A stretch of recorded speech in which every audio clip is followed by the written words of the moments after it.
wieder versucht, ein Panzer durchzubrechen. Auch sein Schicksal ist schnell besiegelt.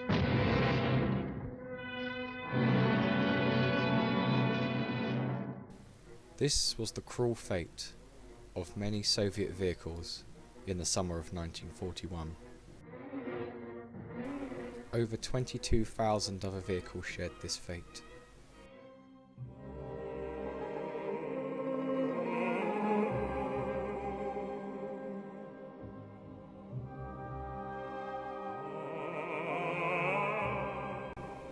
Russian affiliation with armoured cars goes back as far as the First World War. Russia purchased armoured cars from Great Britain. These were nicknamed Putilov Austins. Our story begins, however, in the late 1920s, when the Red Army was re-equipping after the Civil War. The army was in need of a new, modern armoured car. So, in 1927, the BA-27 was introduced. This car was based on the AMO F-15 SP chassis, with a riveted 8mm thick hull and a turret. The turret was borrowed from the T-16 prototype, and later also used on the T-18 MS-1 model 1927. It was the first armoured car to have a gun heavier than a machine gun. In 1936 there was a major effort to modernise the BA-27. They changed the chassis from a 2x4 design to a 4x6 GAZ-AAA chassis. These armoured cars were now called BA-27M. Most BA-27s were on the frontier with Germany in 1941. However, there were a few that survived until 1942. The last BA-27s were in service in the Trans-Baikal front. There were 11 old BAI-Ms and BA-27s still in service. The German army did use BA-27s in the security role, but scrapped them after 1942. In 1930, the first light armoured car was introduced. This was the D8. This was a very primitive armoured car on the chassis of a Ford Model A. The car had two machine guns, one at the rear and one that was able to switch between the left and the right side of the car. 60 were built. As of June 1st, 1941, there were still 50 in service with the Red. There is no combat history for the D8. The FAI was another armoured car on the Ford Model A chassis. It was developed under the idea of wheeled tankette. The name literally means Ford A Izovsk, the factory where it was produced. It was in production from 1932. It had 4 road wheels, very thin armour, and a turret with a DT-29 machine gun. In 1936, FA-1 railway cars were made, with train wheels in place of rubber road wheels. In 1938, FAI-Ms were made by upgrading old chassis.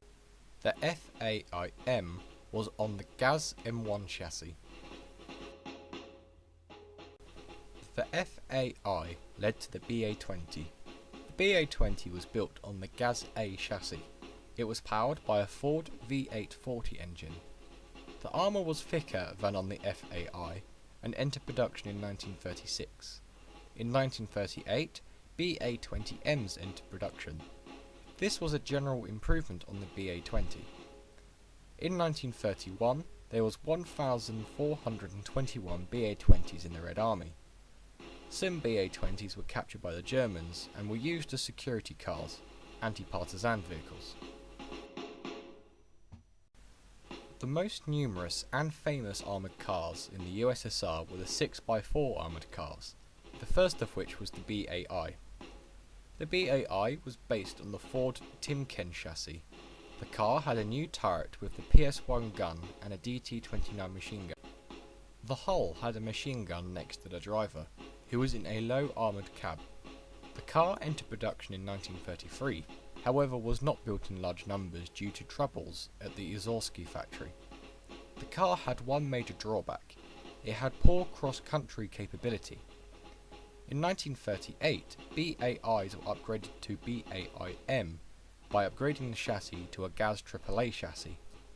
There were 77 BAI cars left by 1941, and all but a few were lost.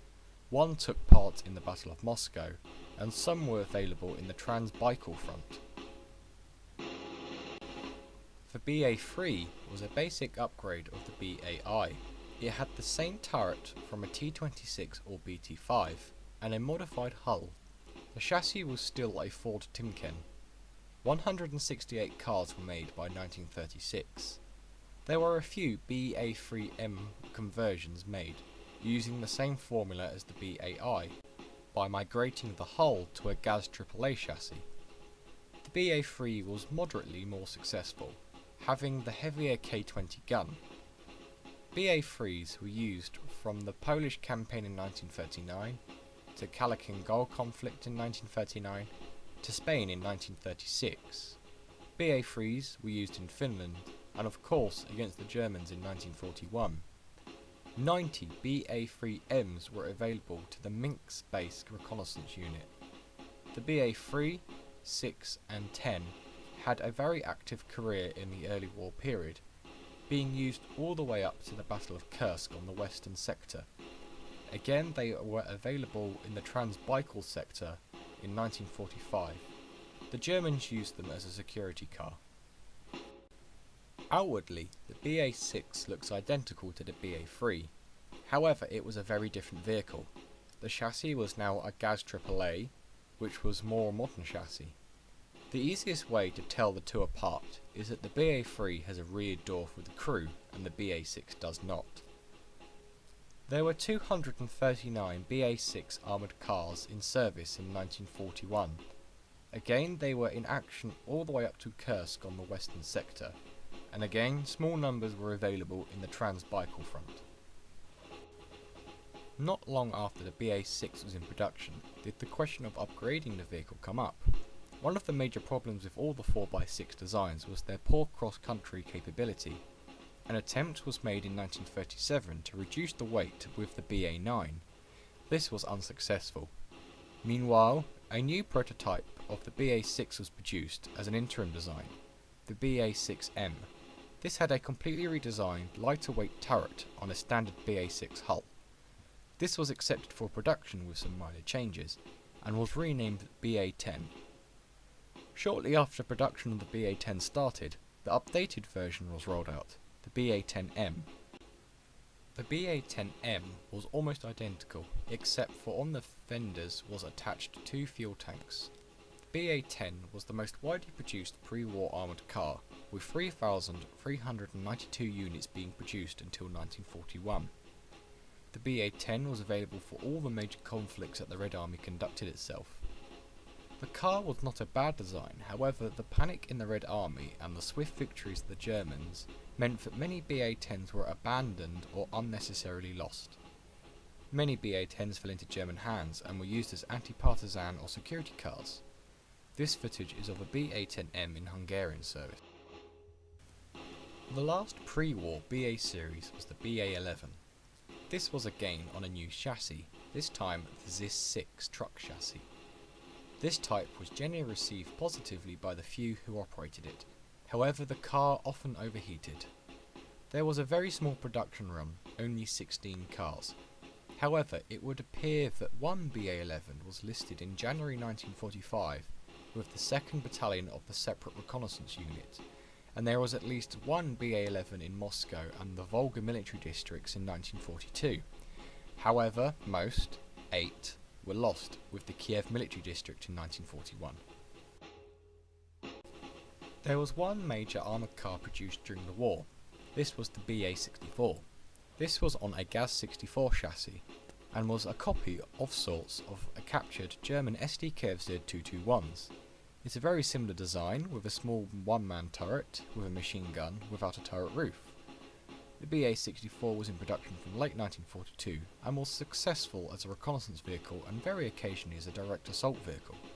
For the Battle of Berlin there were 3,000 BA-64s available. This was the last mass-produced armoured car.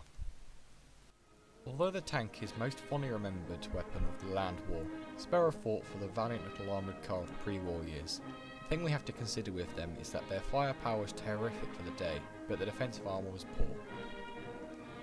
The memory that most of us have of armoured cars is this: burning.